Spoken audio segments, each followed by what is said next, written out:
ગણિત ધોરણ 8 પ્રકરણ 13 સમપ્રમાણ અને વ્યસ્ત પ્રમાણ. પ્રાસ્તાવિક. મોહન પોતાના માટે અને પોતાની બહેન માટે ચા બનાવે છે. આ માટે તે 300 મિલીલીટર પાણી, 2 ચમચી ખાંડ, 1 ચમચી ચાની ભૂકી અને 50 મિલીલીટર દૂધનો ઉપયોગ કરે છે. હવે જો તેને 5 વ્યક્તિઓ માટે ચા બનાવવી હોય તો ઉપરોક્ત વસ્તુઓનો કેટલો જથ્થો જોઈએ? 2. જો 2 વિદ્યાર્થીઓને કોઈ એક સભામાં ખુરશીઓ ગોઠવવામાં 20 મિનિટનો સમય લાગે તો આ જ કામ 5 વિદ્યાર્થીઓ કેટલા સમયમાં કરી શકે? દૈનિક જીવનમાં આપણે આવી ઘણી બધી પરિસ્થિતિઓનો સામનો કરતા હોઈએ છીએ, જેમાં આપણે જોઈએ છીએ કે કોઈ એક રાશિમાં થતા પરિવર્તનને કારણે અન્ય રાશિમાં પણ પરિવર્તન આવે છે.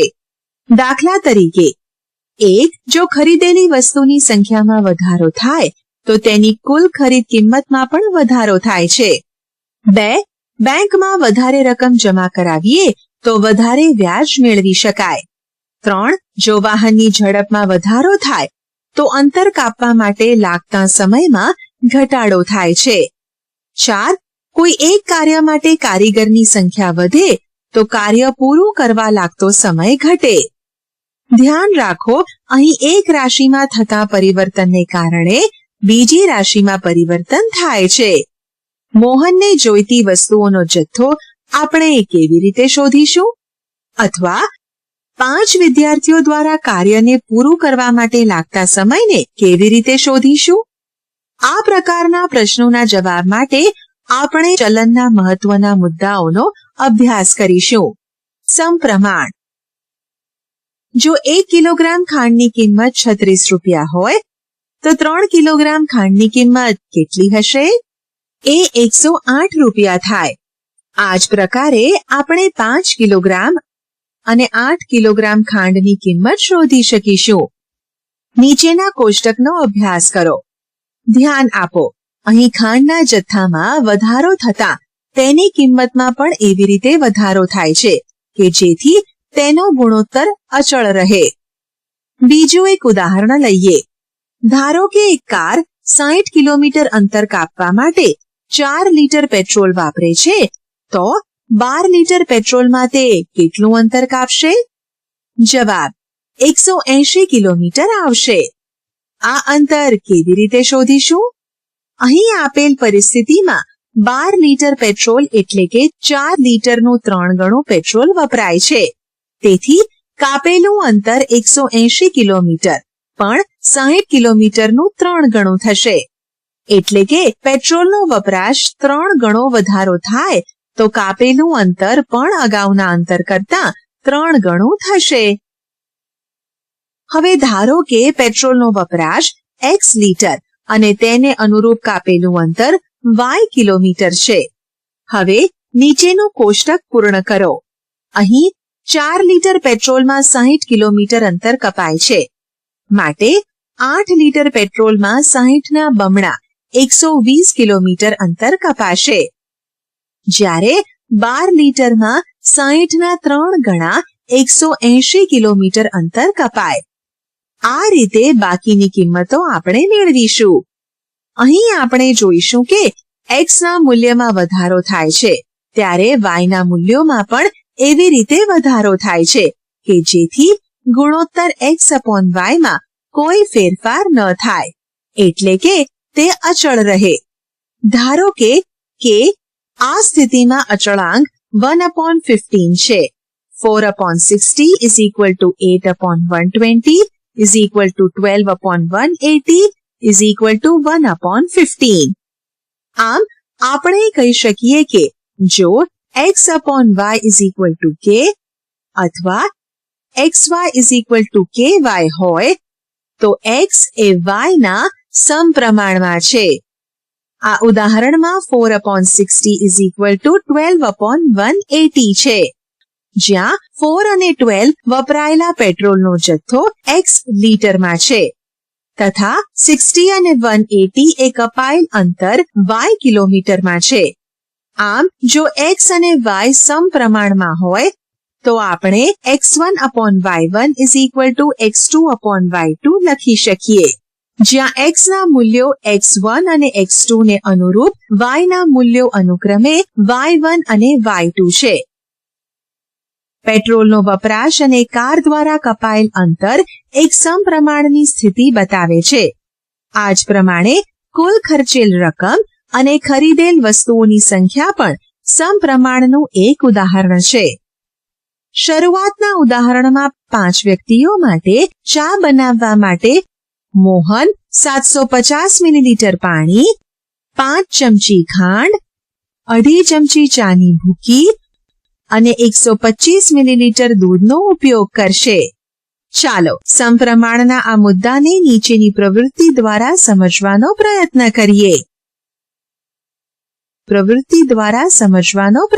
કરીએ.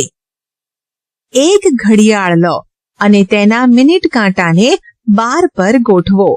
મિનિટ કાંટાએ તેની પ્રારંભિક સ્થિતિ સાથે બનાવેલ ખૂણા તથા વીતેલા સમયને નીચેના કોષ્ટક સ્વરૂપે દર્શાવો.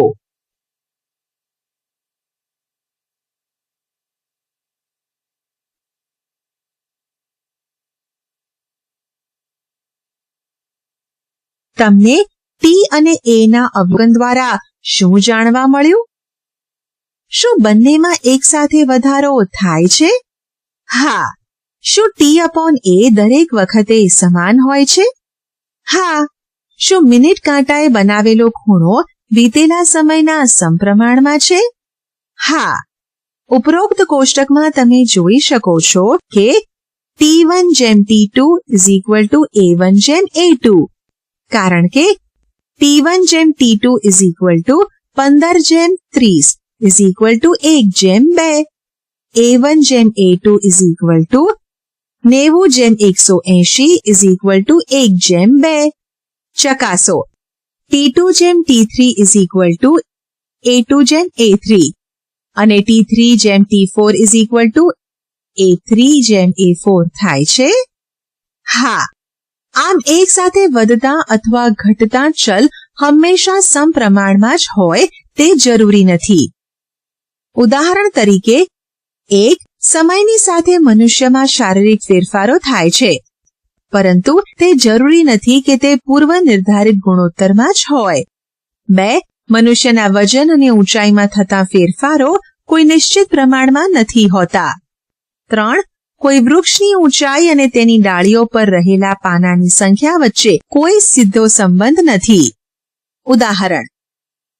નીચેના કોષ્ટકનું અવલોકન કરો અને જણાવો કે x અને y સમપ્રમાણમાં છે કે નહીં. 1. ઉકેલ. x1/y1 = 20/40 = 1/2. x2/y2 = 17/34 = 1/2. આ જ રીતે x3/y3 = x4/y4 x5/y5 x6/y6 x7/y7 1/2 મળે. તેથી અહીં x અને y સમપ્રમાણમાં છે. 2. ઉકેલ. x1/y1 = 6/4 3/2.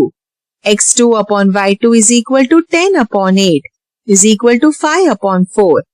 x1/y1 is not equal to x2/y2.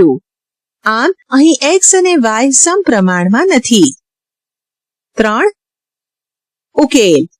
x1/y1 = x2/y2 1/3. x3/y3 is not equal to x4/y4. આમ અહીં x અને y સમપ્રમાણમાં નથી. ઉદાહરણ. મુદ્દલ ₹1000 વ્યાજનો દર બરાબર વાર્ષિક 8% માટે નીચે દર્શાવેલ કોષ્ટક પૂર્ણ કરો અને ચકાસો કે આ પ્રકારનું વ્યાજ સાદું અથવા ચક્રવૃદ્ધિ આપેલ સમયના સમપ્રમાણમાં છે. ઉકેલ. પહેલા વર્ષ માટે સાદું વ્યાજ I = PRT/100 = 1000 × 8 × 1/100 ₹80. ચક્રવૃદ્ધિ વ્યાજ A = P (1 + R/100) whole raised to T is equal to 1000 into bracket 1 plus 8 upon 100 whole raised to 1 is equal to 1080 rupiah.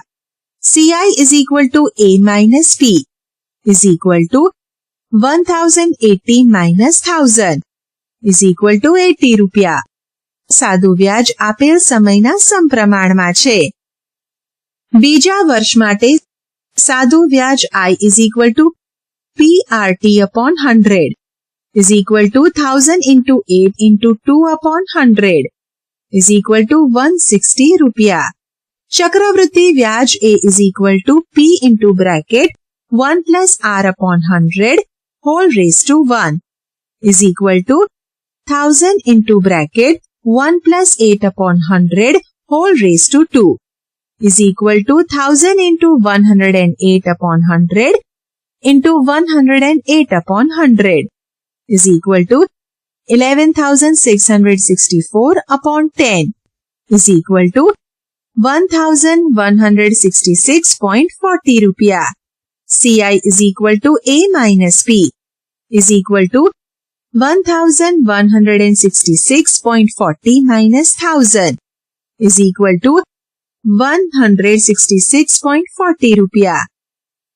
ત્રીજા વર્ષ માટે સાદું વ્યાજ I is equal to PRT upon 100 is equal to 1000 into 8 into 3 upon 100 is equal to 240 rupiah. ચક્રવૃદ્ધિ વ્યાજ A is equal to P into bracket 1 plus R upon 100 whole raised to T is equal to 1000 into bracket 1 plus 8 upon 100 whole raised to 3 is equal to 1000 into 108 upon 100 into 108 upon 100 into 108 upon 100 is equal to 1259,712 upon 1000 is equal to 1,259.712 rupiah. CI is equal to A minus P is equal to 1,259.712 minus 1000 is equal to 259.712 rupiah. ચક્રવૃદ્ધિ વ્યાજ આપેલ સમયના સમપ્રમાણમાં નથી.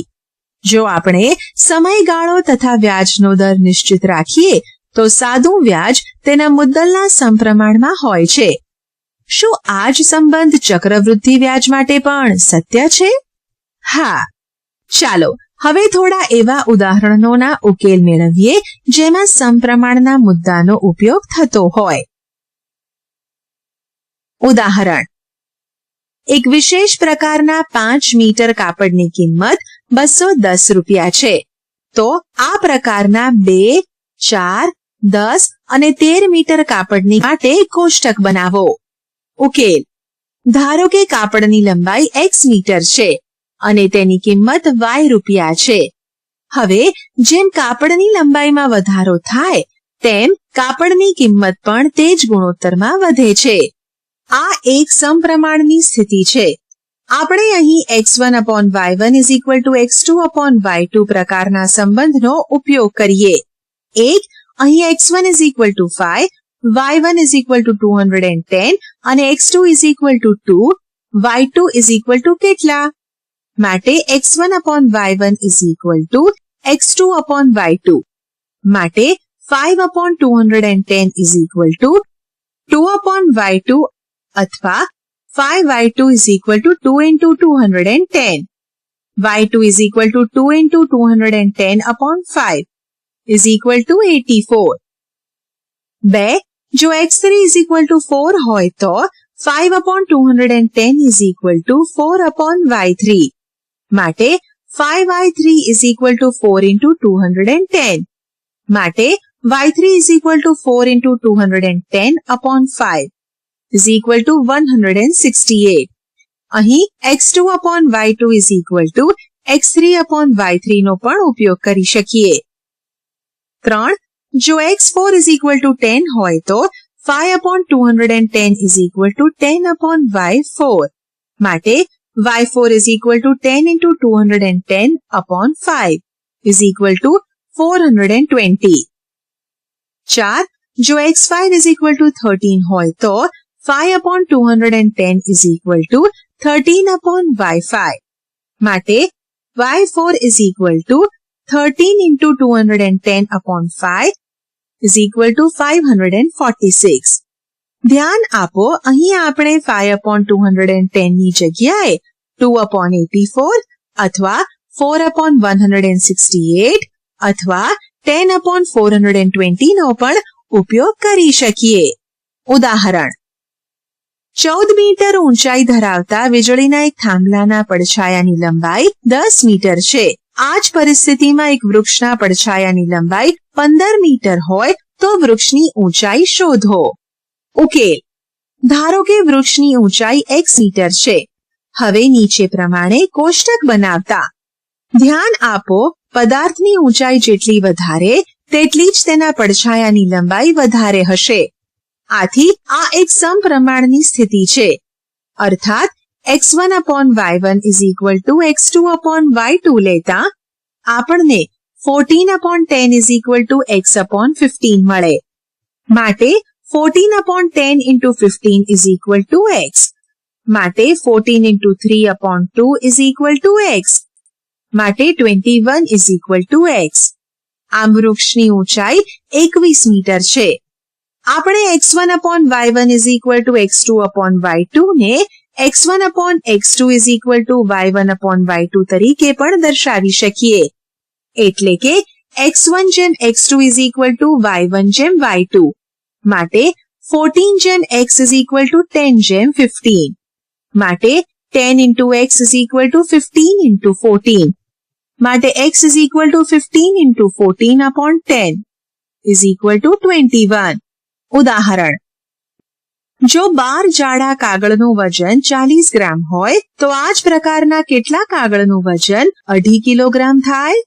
ઉકેલ: ધારો કે x સંખ્યાના કાગળનું વજન 2.5 કિલોગ્રામ છે. ઉપરોક્ત માહિતીને કોષ્ટક સ્વરૂપે દર્શાવતા કાગળની સંખ્યા વધારે હશે તો તેનું વજન પણ વધારે વધશે. તેથી કાગળની સંખ્યા તેના વજનના સમપ્રમાણમાં છે. તેથી 12 upon 40 is equal to x upon 2500. માટે 12 into 2500 upon 40 is equal to x. માટે 750 is equal to x. આમ કાગળની સંખ્યા is equal to 750. બીજી રીત: બે રાશિઓ x અને y એકબીજાના સમપ્રમાણમાં રહેલ છે.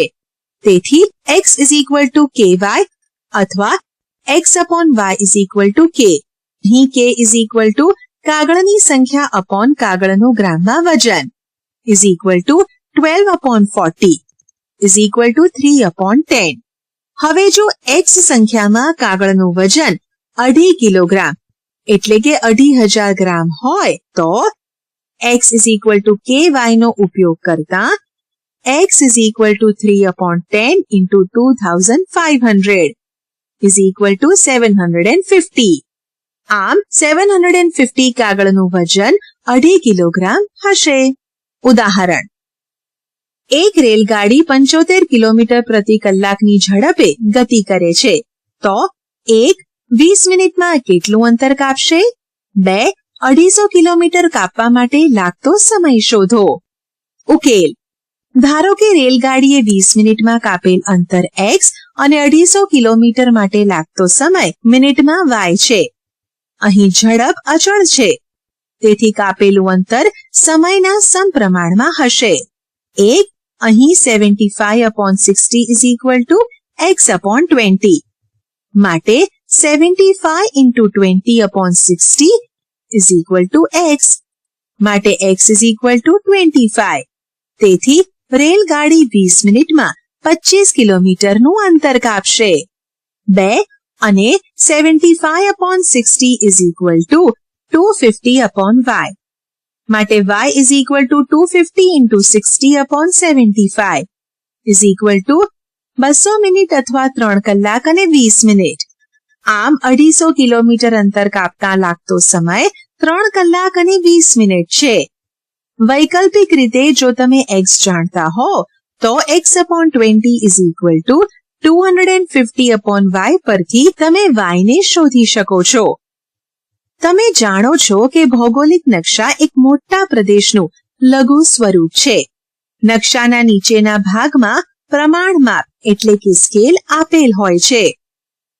આ પ્રમાણમાપ વાસ્તવિક લંબાઈ અને નકશામાં દર્શાવેલ લંબાઈ વચ્ચેનો સંબંધ દર્શાવે છે. આમ પ્રમાણમાપ નકશાના બે બિંદુ વચ્ચેનું અંતર અને વાસ્તવિક અંતર વચ્ચેનો ગુણોત્તર છે. ઉદાહરણ તરીકે નકશા પરનું 1 સેન્ટીમીટર વાસ્તવિક અંતર 8 કિલોમીટર દર્શાવતું હોય એટલે કે પ્રમાણમાપ 1 સેન્ટીમીટર જેમ 8 કિલોમીટર અથવા 1/8 લાખ, તો નકશા પરનું 2 સેન્ટીમીટરનું માપ 16 કિલોમીટર દર્શાવશે. આથી આપણે કહી શકીએ કે નકશા પર દર્શાવેલ પ્રમાણમાપ સમપ્રમાણતાને આધારિત છે. ઉદાહરણ: નકશામાં પ્રદર્શિત પ્રમાણમાપ 1:300,000,000 છે. નકશામાં બે શહેર વચ્ચેનું અંતર 4 સેન્ટીમીટર હોય તો વાસ્તવિક અંતર શોધો. ઉકેલ: ધારો કે નકશા પરનું અંતર x સેન્ટીમીટર અને વાસ્તવિક અંતર y સેન્ટીમીટર છે. માટે 1:300,000,000 x/y. 1/3 × 10⁷ x/y. પરંતુ x 4 છે. તેથી 1/3 × 10⁷ 4/y. માટે y 4 × 3 × 10⁷ 12 × 10⁷ સેન્ટીમીટર 1200 કિલોમીટર. આમ નકશામાં 4 સેન્ટીમીટરના અંતરે આવેલા બે શહેર વાસ્તવિક રૂપે એકબીજાથી 1200 કિલોમીટરના અંતરે આવેલ છે. વ્યસ્ત પ્રમાણ. બે રાશિઓ નીચે પ્રમાણે પરાવર્તિત થઈ શકે છે. જેમ કે એક રાશિમાં વધારો થાય તો તેને અનુરૂપ બીજી રાશિમાં ઘટાડો થાય, અથવા તો એક રાશિમાં ઘટાડો થાય તો તેને અનુરૂપ બીજી રાશિમાં વધારો થાય. ઉદાહરણ તરીકે એક કામ પૂરું કરવા માટે કારીગરની સંખ્યામાં વધારો થાય તો કામ પૂરું કરવા માટે લાગતા સમયમાં ઘટાડો થાય છે. એ જ પ્રમાણે જો કોઈ નિયત અંતર કાપવા માટે ઝડપમાં વધારો થાય તો તેને અનુરૂપ સમયમાં ઘટાડો થાય છે. આ બાબત સમજવા માટે નીચે આપેલ સ્થિતિનો વિચાર કરીએ. ઉદાહરણ: ઝાહિદા તેની શાળાએ 4 અલગ અલગ રીતે જઈ શકે છે.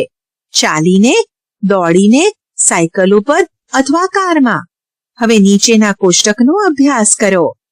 અહીં જેમ ઝડપમાં વધારો થાય છે તેમ નિયત અંતર કાપતા સમયમાં ઘટાડો થાય છે. જ્યારે ઝાહિદા દોડીને પોતાની ઝડપ બમણી કરે છે ત્યારે અંતર કાપતા લાગતો સમય અડધા ભાગનો થાય છે. હવે તે સાયકલનો ઉપયોગ કરીને ઝડપ 3 ગણી કરે છે ત્યારે લાગતો સમય 1/3 ભાગનો થાય છે. આ જ પ્રમાણે ઝડપમાં 15 ગણો વધારો થતા નિયત અંતર કાપવા માટે લાગતો સમય 1/15 ગણો થાય છે. અર્થાત નિયત અંતર કાપવા માટે લાગતા સમયમાં ઘટાડો ઝડપમાં થતા વધારાના વ્યસ્ત પ્રમાણમાં હોય છે. શું આપણે કહી શકીએ કે ઝડપ અને સમય એકબીજાના વ્યસ્ત પ્રમાણમાં પરિવર્તિત થાય છે? ચાલો એક બીજું ઉદાહરણ જોઈએ. ઉદાહરણ: એક શાળા ગણિતના પાઠ્યપુસ્તક માટે 6,000 રૂપિયા ખર્ચ કરવા માંગે છે. 40 રૂપિયા પ્રતિ પુસ્તકના દરે કેટલા પુસ્તક ખરીદી શકાય? અહીં સ્પષ્ટ છે કે 150 પુસ્તક ખરીદી શકાય. હવે જો પુસ્તકની કિંમત 40 રૂપિયાથી વધારે હોય તો આપેલ રકમમાં 150 થી ઓછા પુસ્તકોની ખરીદી શક્ય બનશે. નીચે આપેલું કોષ્ટક જુઓ. તમે શું અવલોકન કર્યું? તમે જોઈ શકો છો કે જ્યારે પુસ્તકની કિંમતમાં વધારો થાય છે ત્યારે નિયત રકમમાં ખરીદી શકાય તેવા પુસ્તકોની સંખ્યામાં ઘટાડો થાય છે. જ્યારે પુસ્તકની કિંમત 40 રૂપિયાથી વધીને 50 રૂપિયા થાય છે ત્યારે તેની વૃદ્ધિમાં થતો ગુણોત્તર 4/5 છે અને તેમને અનુરૂપ પુસ્તકોની સંખ્યા 150 થી ઘટીને 120 થાય છે. તેથી તેમનો ગુણોત્તર 5/4 થાય. અર્થાત આ બંને ગુણોત્તરો એકબીજાના વ્યસ્ત છે. ધ્યાન આપો, બે રાશિઓને અનુરૂપ મૂલ્યોનો ગુણાકાર અચળ હોય છે, અર્થાત 40 ગુણ્યા 150 બરાબર 50 ગુણ્યા 120 બરાબર 6000. હવે જ્યારે આપણે એક પુસ્તકની કિંમત x અને ખરીદી શકાય તેવા પુસ્તકોની સંખ્યાને y તરીકે દર્શાવીએ તો જ્યારે x માં વધારો થાય ત્યારે y માં ઘટાડો થશે અને તે જ પ્રમાણે x માં ઘટાડો થાય તો y માં વધારો થશે. અહીં બંનેનો ગુણાકાર xy અચળ રહે તે અગત્યનું છે. આમ આપણે કહી શકીએ કે x એ y ના વ્યસ્ત પ્રમાણમાં ચલે છે અને y એ x ના વ્યસ્ત પ્રમાણમાં ચલે છે. આમ બે રાશિઓ x અને y એકબીજાના વ્યસ્ત પ્રમાણમાં ચલે છે તેમ કહેવાય. જો તેમની વચ્ચે xy k પ્રકારનો કોઈ સંબંધ હોય, અહીં k અચળાંક છે. હવે જો x ના મૂલ્યો x1 અને x2 ને અનુરૂપ y ના મૂલ્યો y1 અને y2 હોય તો x1 y1 x2 y2 k અર્થાત x1 upon x2 y2 upon y1. આમ x અને y વ્યસ્ત પ્રમાણમાં છે. આમ ઉપરોક્ત ઉદાહરણમાં એક પુસ્તકની કિંમત અને નિયત રકમમાં ખરીદાયેલી પુસ્તકોની સંખ્યા એકબીજાના વ્યસ્ત પ્રમાણમાં છે. તેવી જ રીતે વાહનની ઝડપ અને નિયત અંતર કાપવા માટે લાગતો સમય એકબીજાના વ્યસ્ત પ્રમાણમાં છે. પ્રવૃત્તિ: એક ચોરસ કાગળ લો અને તેના પર 48 કુકરીને અલગ અલગ સંખ્યાની હરોળમાં દર્શાવ્યા મુજબ ગોઠવો. શું તમે જોયું, અહીં જ્યારે r માં વધારો થાય છે ત્યારે c માં ઘટાડો થાય છે? 1. શું r1 જેમ r2 c2 જેમ c1 છે? 2. શું r3 જેમ r4 c4 જેમ c3 છે? 3. શું r અને c એકબીજાના વ્યસ્ત પ્રમાણમાં છે? હવે આપણે ગણતરી કરી આ જવાબો ચકાસીએ. ગણતરી: હારને r અને સ્તંભને c લઈશું. અહીં જ્યારે r માં વધારો થાય છે ત્યારે c માં ઘટાડો થાય છે. તેથી અહીં r અને c વ્યસ્ત પ્રમાણમાં છે. r1 જેમ r3 c જેમ c1. માટે r1 upon r3 c3 upon c1. માટે 2 upon 4 12 upon c1. માટે c1 12 into 4 upon 2. માટે c1 24. આ જ રીતે r2 upon r3 c3 upon c2. માટે 3 upon 4 12 upon c2. માટે c2 12 into 4 upon 3. માટે c2 16. 1. શું r1 જેમ r2 c2 જેમ c1 છે? r1 upon r2 c2 upon c1. અહીં r1 upon r2 2 upon 3. હવે c2 upon c1 16 upon 24 2 upon 3. માટે r1 જેમ r2 c2 જેમ c1 છે. 2. શું r3 જેમ r4 c4 જેમ c3 છે? માટે r3 upon r4 c4 upon c3. અહીં r3 upon r4 2 upon 3. અને c4 upon c3 8 upon 12 2 upon 3. માટે r3 જેમ r4 c4 જેમ c3 છે. 3. શું r અને c એકબીજાના વ્યસ્ત પ્રમાણમાં છે? અહીં r વધવાની સાથે c માં ઘટાડો થાય છે. તેથી r અને c એકબીજાના વ્યસ્ત પ્રમાણમાં છે. ઉદાહરણ: નીચે દર્શાવેલ કોષ્ટકનો અભ્યાસ કરીને બતાવો કે કયા બે ચલ અહીં x અને y ની જોડ પરસ્પર વ્યસ્ત પ્રમાણમાં છે. 1. ઉકેલ: x1 y1 50 into 5 250. x2 y2 40 into 6 240. x3 y3 30 into 7 210. x4 y4 20 into 8 160. 250 is not equal to 240 is not equal to 210 is not equal to 160. માટે x1 y1 is not equal to x2 y2 is not equal to x3 y3 is not equal to x4 y4. માટે x અને y વ્યસ્ત પ્રમાણમાં નથી. 2. ઉકેલ. x1 y1 is equal to 100 into 60 is equal to 6000. x2 y2 is equal to 200 into 30 is equal to 6000. x3 y3 is equal to 300 into 20 is equal to 6000. x4 y4 is equal to 400 into 15 is equal to 6000. માટે x1 y1 is equal to x2 y2 is equal to x3 y3 is equal to x4 y4 is equal to 6000. માટે x અને y વ્યસ્ત પ્રમાણમાં છે. ઉકેલ. x1 y1 is equal to 90 into 10 is equal to 900. x2 y2 is equal to 60 into 15 is equal to 900. x3 y3 is equal to 45 into 20 is equal to 900. x4 y4 is equal to 30 into 25 is equal to 750. x5 y5 is equal to 20 into 30 is equal to 600. x6 y6 is equal to 5 into 35 is equal to 175. માટે x1 y1 is equal to x2 y2 is equal to x3 y3 is not equal to x4 y4 is not equal to x5 y5 is not equal to x6 y6. માટે x અને y વ્યસ્ત પ્રમાણમાં નથી.